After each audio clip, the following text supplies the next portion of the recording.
At 6, a huge rise in your energy bills from April. The Chancellor sets out measures to help as the cost of living crisis intensifies. The typical bill in Britain will hit £2,000 a year after the limit on what energy suppliers can charge customers was raised. It's worrying and difficult at a time when everything seems to be rising at the same time. I don't have a crystal ball as to what exactly the future holds, but I want to be honest with people. Higher energy prices are something that we're going to have to adjust to. Inflation is on the up too. The Bank of England warns by April it could hit its highest rate for more than 30 years. We'll hear from the Governor of the Bank of England, who says now is not the time to ask for a high pay rise. Also on the programme tonight, one of the Prime Minister's longest-serving members of staff, Munira Mirza, has quit Downing Street over Boris Johnson's Jimmy Savile attack on Keir Starmer. And Northern Ireland's First Minister resigns in a protest over the Brexit arrangements. And curling kicks off the Winter Olympics in Beijing ahead of tomorrow's opening ceremony. Coming up on Sports Day later in the hour on the BBC News channel, there's more misery for England's cricketers. The women, just like the men, failing to regain the Ashes from Australia.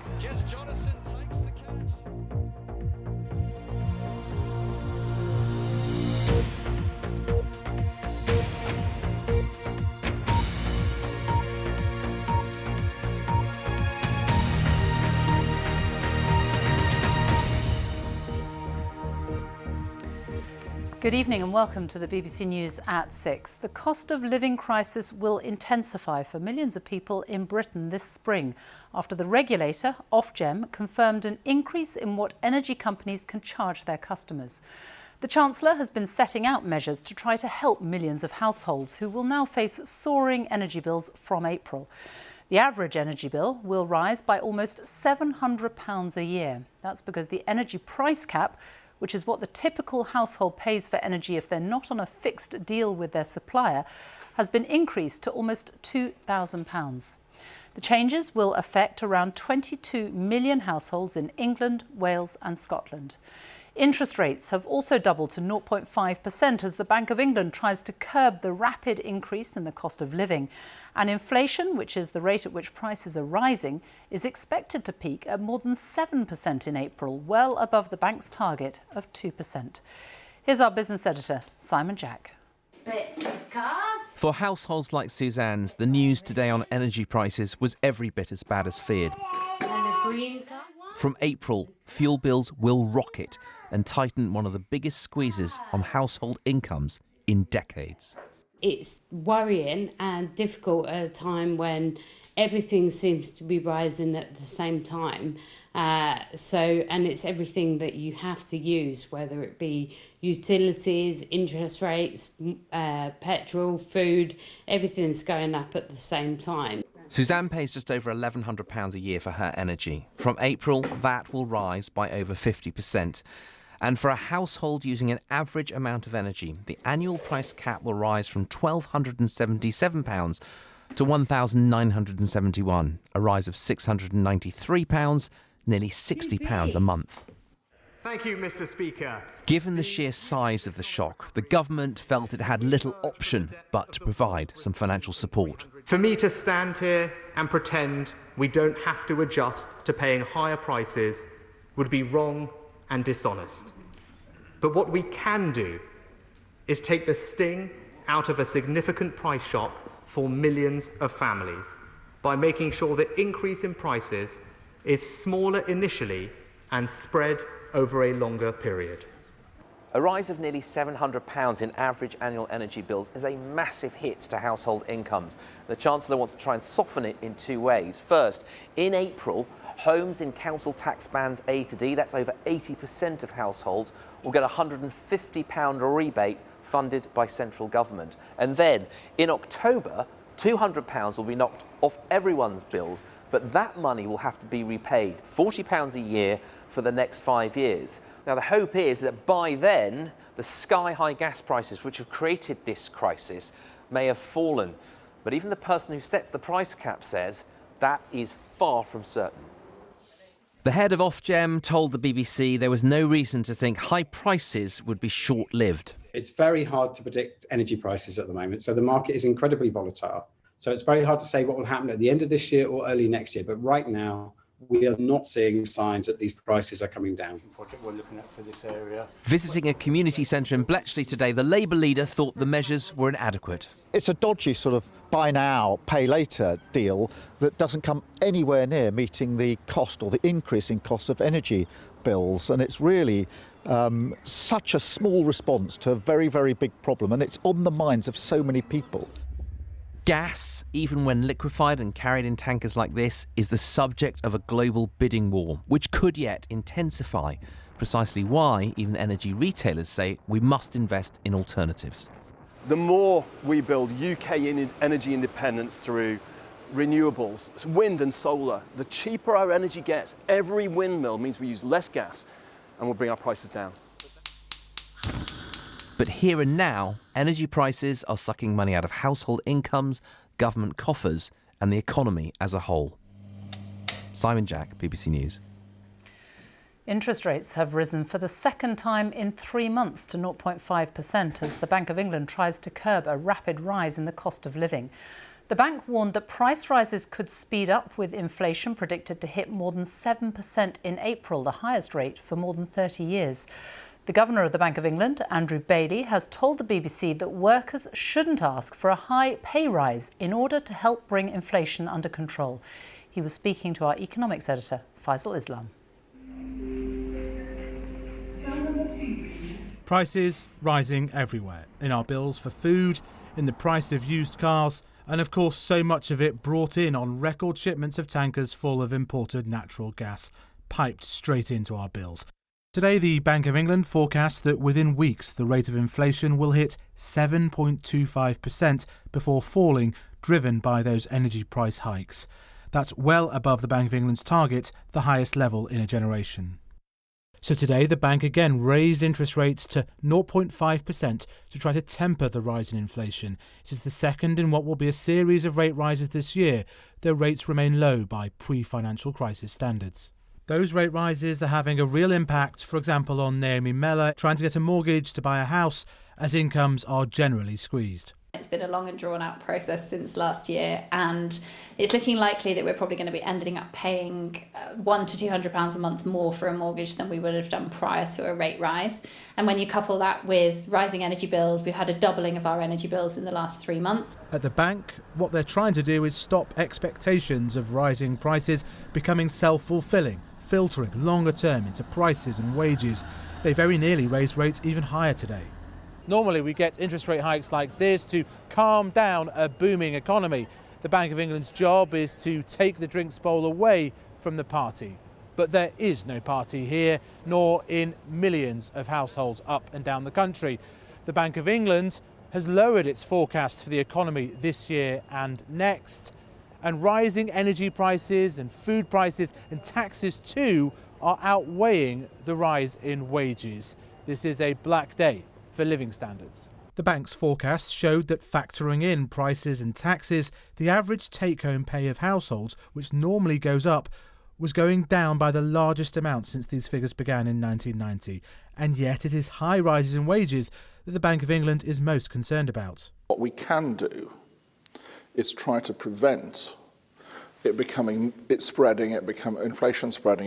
becoming more ingrained in the system. So you're trying to get into people's heads and ask them not to ask for too high pay rises? Well, broadly, yes. I would say that, in the sense of saying we do need to see moderation of wage rises. Now, that's painful. An unusually blunt acknowledgement of tricky balancing acts for a bank trying to tame inflation and for households trying to make ends meet. And Faisal is with me now. Really worrying times for millions of people. How long could this last? So ordinarily when you get an energy price shock like this, it goes up really quickly and very high, and then it will come down not quite as quickly but fairly quickly. Now this is also the result of the freakish aftermath of the pandemic situation, and we are getting some signs that those factory reopenings are beginning to catch up with the spike up in demand. So some tentative signs that that might be sorting itself out, not really from the energy market. And elsewhere in my interview with Governor Andrew Bailey, he pointed out, of course, the factors between Russia and Ukraine could yet put up energy prices again. But also he reflected some fears that have been around, that ordinarily when you get high prices, the gas companies and the oil companies, they respond to that by investing more and getting more of this stuff out of the ground. But because of the backdrop of a variety of factors related to net zero and climate change, they don't seem to be doing that quite as much. And he said to me that he felt that there was a case to invest in gas to help the transition. And that suggests that that might be a factor that could keep gas prices higher for longer.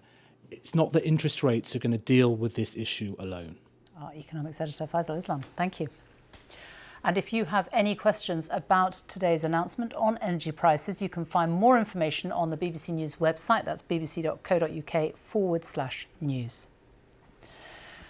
The Chancellor Rishi Sunak has told the BBC that Boris Johnson has his full support, but acknowledged controversy over Downing Street parties had damaged the public's confidence in the government. Mr Sunak also dismissed talk of replacing Mr Johnson as Conservative leader, saying he was focused on his current job. He's been talking to our political editor, Laura Kunsberg.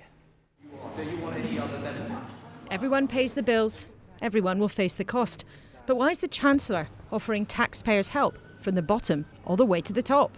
With respect, you don't need an extra £200 to help with your bills. Why is this going to everyone rather than focusing more help on people who really, really need it? Well, we are doing both of those things. The £200 is universal, but that's the bit that's repayable over time. This is a price shock which is significant enough that even those on middle incomes will feel the pinch of this. I wanted to make sure that we could do something to help them. In the longer term, though, do you think we are just going to have to get used to energy prices? Well, it would be wrong and dishonest for me to sit here and pretend that we don't have to adjust to higher energy prices. We do, but what government can do is take the sting out of that adjustment and make sure it's smaller initially and spread over many more years. I mean, we've got rising inflation. We've got workers are worse off in real terms than a year ago. Interest rates also going in one direction. People are going to feel the pinch in the next few months, aren't they? Can you be honest about that today? Yes, and that's why I know people are worried about this. And it's people's number one concern is the cost of living, and in particular rising energy prices. But what they'll see today is a government that has listened to that. The government's grappling not just with the economy, but with what happened in number 10 during lockdown. Here was the Chancellor, socially distanced, in the now famous Downing Street back garden. Rishi Sunak says he knew nothing of what his number 10 neighbours were doing. For the record, Chancellor, you knew of nothing of any of these gatherings, even one that happened outside that window. You knew nothing. As I said, people think I'm standing out here looking outside that window. I spent half my time in the Treasury as well as working here. But what I was focused on at that time, as were many people, is making sure that we could help the country through a period of enormous anxiety. And it was incredibly busy. You walked into the cabinet room at the end of Boris Johnson's birthday celebration. Did that not happen? Yeah, I'm in the cabinet room for a COVID meeting, much like the other 100, 200, God knows how many other COVID meetings. But what did you see? What did you see? Well, you were there. What did you see? You were asking me about something that happened over 2 years ago, and I walked into a meeting with a group of people, as I do all the time. Do you worry, though, that this has damaged the public's confidence in the government that you're part of? Yes, I think it has, and I can appreciate people's frustration, and I think it's now the job of all of us in government, all politicians, to restore people's trust. But I think the best way for me to play a part in that is by delivering on the things that people expect me to do. But some of your colleagues want the Prime Minister to go. If that were to happen, would you run to replace him? No, that's not what I'm focused on, and of course... It's not my question. Would you do it? No, some of your colleagues want you to. Well, that's very kind of them to suggest that. But what I think people want from me, and what your viewers will want from me, is to focus on my job. I think it is a hypothetical situation. It's not a hypothetical situation. It is, Laura. I mean, I know a few of my colleagues have said that. The Prime Minister has my full support. Yet not everyone in the Conservative Party wants this double act to carry on. Laura Kunsberg, BBC News, Downing Street. One of the Prime Minister's longest-serving members of staff, Munira Mirza, the head of policy at Downing Street, has resigned over Boris Johnson's attack this week on the Labour leader over Jimmy Savile. In a letter to the Prime Minister, Ms Mirza said it had been wrong for him to imply in the Commons on Monday that Sir Keir Starmer, as Director of Public Prosecutions, had been personally responsible for allowing Savile to escape justice. Today, Boris Johnson backtracked but failed to apologise.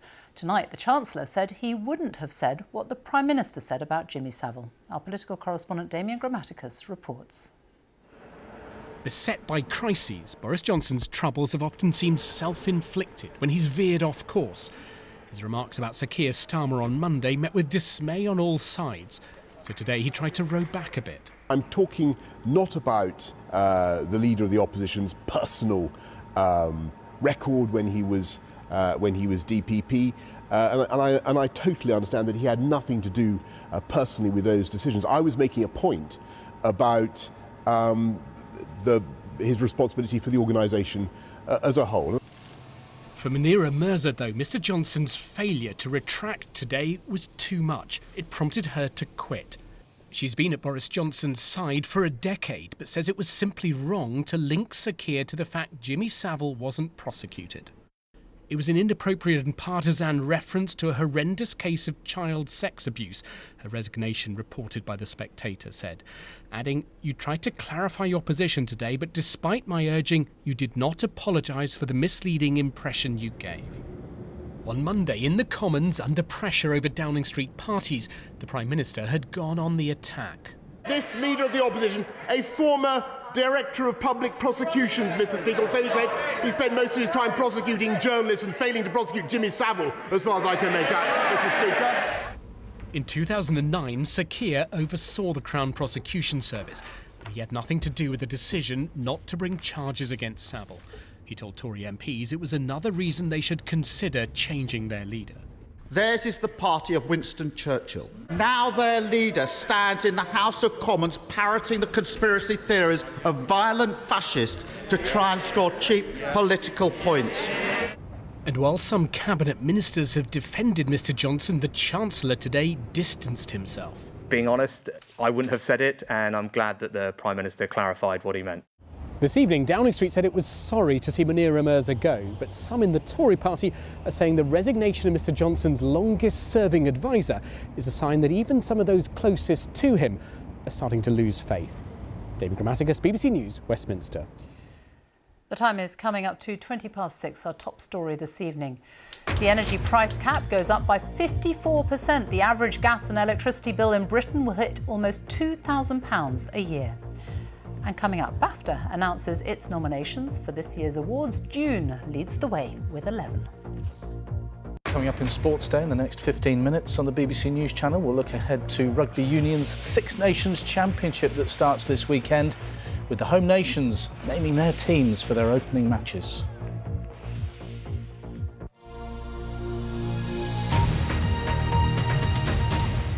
Northern Ireland's First Minister, Paul Givan, has resigned in protest at the Northern Ireland Protocol.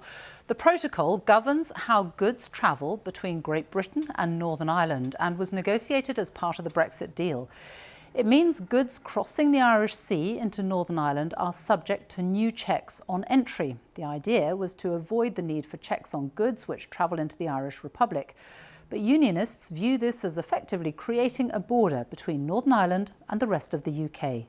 His resignation means the Deputy First Minister, Michelle O'Neill of Sinn Féin, also loses her position. Our Ireland correspondent Emma Vardy joins us now from Belfast. Emma. Well, when it comes to First and Deputy First Ministers in Northern Ireland, you can't have one without the other. So this ends the power-sharing partnership at the top of government here. It is a calculated strike by the DUP over the Brexit arrangements, but it puts policy making in a whole range of other areas in jeopardy. Political paralysis returns to Stormont, something the DUP have been threatening since last year. Today, as the First Minister stepped down, it was delivered. Our institutions are being tested once again, and the delicate balance created by the Belfast and St Andrews agreements has been impacted by the agreement made by the United Kingdom government and the European Union, which created the Northern Ireland Protocol. It means the power-sharing executive in Northern Ireland will cease to function, decision-making affecting thousands of people's lives on hold. For some time, this storm has been on the horizon. The new border checks on goods which cross the Irish Sea represent for unionist parties a deep betrayal and a threat to their position in the UK. Last night, the DUP ordered civil servants to stop carrying out these checks, but there's disagreement over whether that order is lawful. Well, ideally businesses, we don't want any checks on goods coming from Great Britain into Northern Ireland, and we really want minimal administration as well. What we are calling for is both the EU and the UK just to come to a negotiated outcome. We just hope that basically there's no rash reactions to this from either side. For example, Northern Ireland's budget now can't be approved, meaning planning ahead for many public services will be on hold. What will happen with the remaining COVID restrictions is unclear, and a planned apology to victims of historical abuse is also now likely to be postponed. It's very clear that there are catastrophic impacts in terms of the DUP's action today, and there are many, many casualties as a result of their political opportunism, not least the victims of historical institutional abuse. This is being seen as a tactical move by the DUP in the run-up to the May elections. The Orange Order, which has significant influence, has been collecting tens of thousands of signatures from people opposing the Northern Ireland Protocol. And it's voters like this the DUP wants to keep on side. And that election the DUP has in its sights may now happen even earlier. Emma Vardy, BBC News, Belfast. The latest daily COVID figures show more than 88,000 new cases recorded in the latest 24-hour period. On average, 88,500 new cases were reported per day in the last week. The number of people in hospital with COVID has fallen again to 14,816. 303 deaths were reported in the latest 24-hour period. That's of people who died within 28 days of a positive test, though there will be some amongst this number who won't have died from COVID. On average, in the past week, 256 deaths were announced every day. The Scottish football club Raith Rovers has announced that David Goodwillie will not play for them and said they got it wrong by signing him. It follows widespread protests about the decision to sign the striker earlier this week because of a court ruling in a civil case 5 years ago that he had raped a woman. The club chairman and John Sim apologised to fans for the anger and anguish caused. The 2022 Winter Olympics are getting underway in Beijing. Almost 3,000 athletes from 91 nations will compete, with over 100 gold medals on offer across 7 sports. Team GB has already been in action in the curling. Our sports correspondent Laura Scott was watching. A bumpy day for Britain in Beijing before the Games have even begun. But remembering the summer of 2008 might help. It's Rebecca Adlington. 2 gold medals. Christina Origo takes the gold medal. Now it's the Olympics for those who prefer it a little colder, hoping to ski, skate and slide their way to their own golden moments. Yes! Fresh from his World Cup slalom heroics, Dave Riding's been selected as one of Team GB's flag bearers, alongside curling skip Eve Muirhead. It will be a 4th Olympics for them both. To get the honour to carry the flag for Team GB is something really, really special, and it's definitely going to be a moment that I'll never forget. Widespread allegations of crimes against humanity in China and recent concern over the whereabouts and well-being of Chinese tennis star Peng Shuai means that competing here at all doesn't sit well for some athletes, including American-turned-British skier Gus Kenworthy. In my opinion, I don't think any country should be allowed to host the Games if they have appalling human rights stances. And with China, I mean, there's a genocide happening in the country. I think that the IOC should take a stance against a lot of these atrocities and stand up for important issues. But it's all about money, it seems like. UK Sport believes the team should bring back between 3 and 7 medals, with contenders across the board. We bring here a super talented team, more competitive across more disciplines than ever before, and I just want to see them get out onto the field of play, enjoy themselves, have a great experience, and I think the results will come as a consequence of that. If snowboard cross wasn't so dramatic, Charlotte Banks would be considered a banker. And in the curling, mixed doubles pair Bruce Mowat and Jen Dodds are hoping to sweep their way to success. The world champions have already got their campaign underway here at the Ice Cube, winning 2 of their first 3 matches. Focusing solely on the sport will be impossible for some athletes, but on the snow and the ice they know the targets they've been set. Laura Scott, BBC News, Beijing. The Duchess of Cambridge has carried out a rare joint engagement with the Prince of Wales and the Duchess of Cornwall. The royal trio were visiting the Prince's Foundation's Trinity Buoy Wharf, a training site for arts and culture in East London's Docklands, where they met photography and animation students from the Prince's Foundation School of Traditional Arts. Prince Charles invited his daughter-in-law on the engagement because of her interest in and long-standing support for the arts and creative industries. This year's BAFTA nominations for the Film Awards have been announced. The sci-fi epic Dune is leading the way with 11 nominations, including Best Film. But The Power of the Dog, a 1920s western starring Benedict Cumberbatch, is also in the running for 8 awards. And Belfast, Sir Kenneth Branagh's semi-autobiographical coming-of-age film, is up there too. Our entertainment editor, Katie Razzle, is in Belfast, where she has been talking to one of the film's youngest stars. My ma says if we went across the water, they wouldn't understand the way we talk. Belfast is BAFTA's most garlanded British film, with 6 nominations, including for Best Film. We all have a story to tell. This story is Kenneth Branagh's, set in the city he grew up in, though some will see it as a snub that Branagh himself has missed out on Best Director. When I grow up, I want to marry her.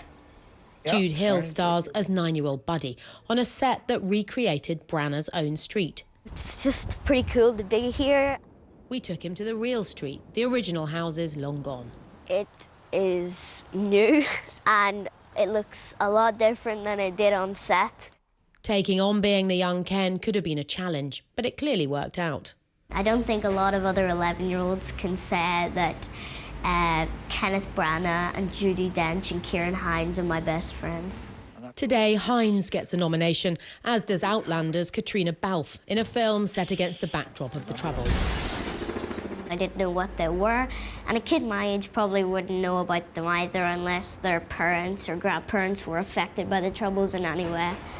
So this city has its moment in the sun. For a film about the Troubles, yes, but through the eyes of a child, more focused on family and love. Belfast has taken an impressive £7 million at the box office so far. But it's a blockbuster, Dune, that has the highest number of BAFTA nominations, 11, primarily celebrating the creative and technical teams behind the sci-fi epic.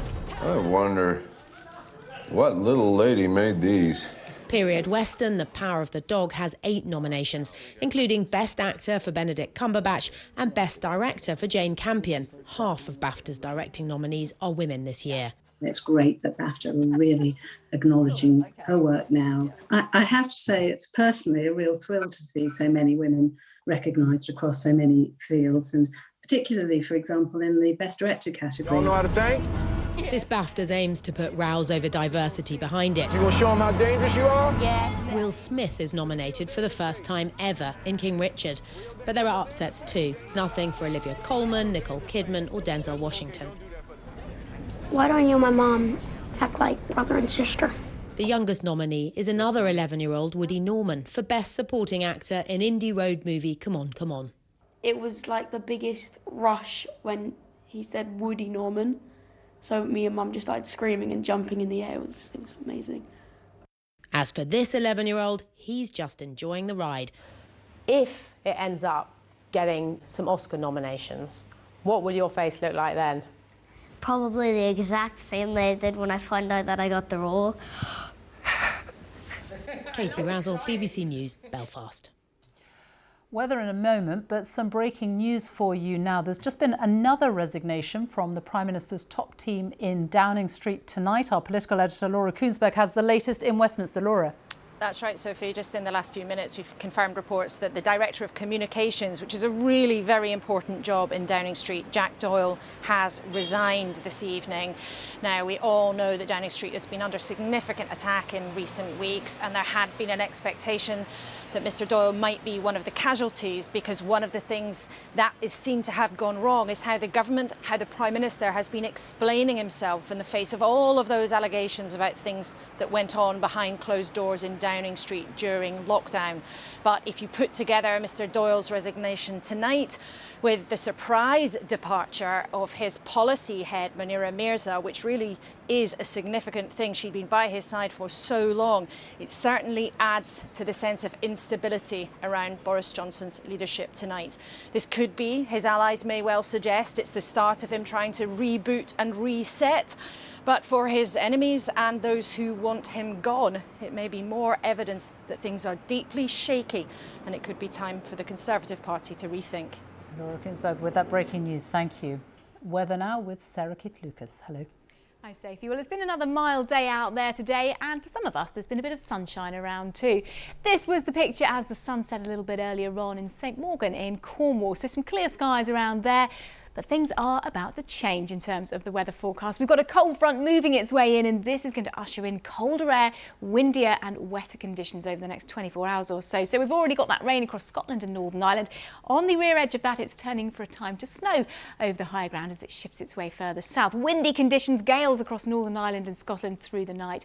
And that rain and some sleet and hill snow just on the northern edge of that will be sitting across central parts of England and southern Wales first thing tomorrow morning. The dividing line between the milder air in the southeast, but colder conditions across the rest of the UK. We're likely to see some icy stretches on any untreated surfaces across Northern Ireland and Scotland during Friday morning.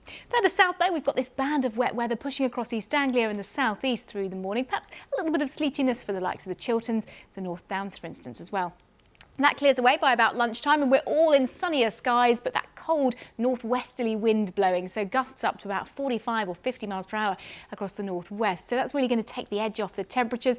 It will be colder than it's been in recent days, around about 3 to 9 degrees, but feeling chillier when you add on the strength of the wind, even though we've got a bit of sunshine. But as we head on into the weekend and the next area of low pressure, here it is stretching right across the North Atlantic. That moves in from the northwest into Saturday. So some rain initially for Northern Ireland and Scotland, a bit of snow over the higher ground that drifts its way gradually further south across England and Wales. We've got milder conditions in the south and the east, colder further north, and we'll see another unsettled and colder feeling day by Sunday. Sophie. Sarah, thank you. And that's all from the BBC News at 6. It's goodbye from me on BBC One. We join the BBC's news teams where you are. Goodbye.